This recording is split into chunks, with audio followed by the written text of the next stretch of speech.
Биыл сақшы құқықтық тәртіпті сақтау студенттік жасағының құрылғанына 5 жыл. Осы уақыттан бері 1500-ге жуық жас темірдей тәртіпке бағынып, құқық бұзушылықпен күресіп келеді. Олардың бірі Қуаныш Төкен. Басқару колледжінің 3-ші курс студенті тәртіп сақшыларымен рейдтік шараларға шығып, әкімшілік хаттама толтырып, қаланың қауіпсіздігін сақтауға үлесін қосуда. Сақшы қатарында полиция қызметкерлеріне қоғамдық нелер көмектесеміз бірге.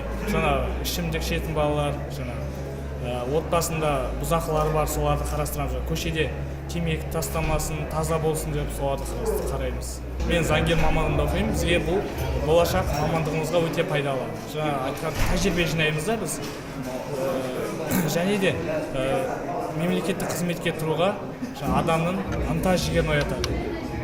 Адамның жан дүниесі жақсарады да, өзінің еліне көмектесіп, елінде таза болуына, бұзақылардың аз болуына, жақсы мемлекет болуына кішкене болсын қол қабыс етеміз. Астана қаласы бойынша жас сақшылардың қатысуымен 1 жылда 50 құқық бұзушылық әшкереленді. Іс сотта қаралып, әкімшілік айыппұл салынды. Тәртіп сақшылары ісбасарларының еңбекқорлығы мен отансүйгіштігіне сүйсіне қарап, жоғары бағасын берді. Өте дән ризамыз. Себебі жастардың көзінде құқықтық тәртіпке деген өте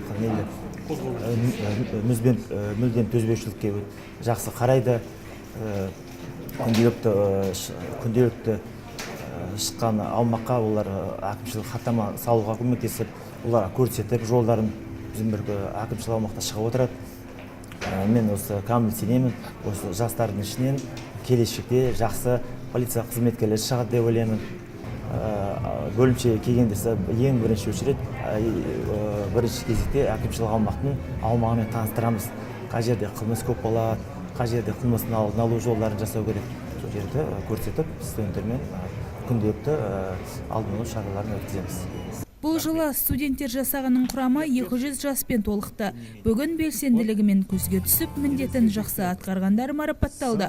Бұл олардың шабытын шалқытып, жұмысын одан әрі нәтижелі орындауға серпін бермек.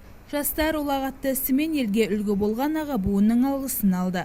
Қабанбай бабамыз, Наурызбай, Райымбек бабамыз, ей ұрпақтарым, сендер үшін жан берем, сендер үшін қан төгем, ие болыңдар мына елге деген шығар. Мен Аллаға тоба, еліміздің иесі болдық, еліміздің мырзасы болдық, сол құтты болсын.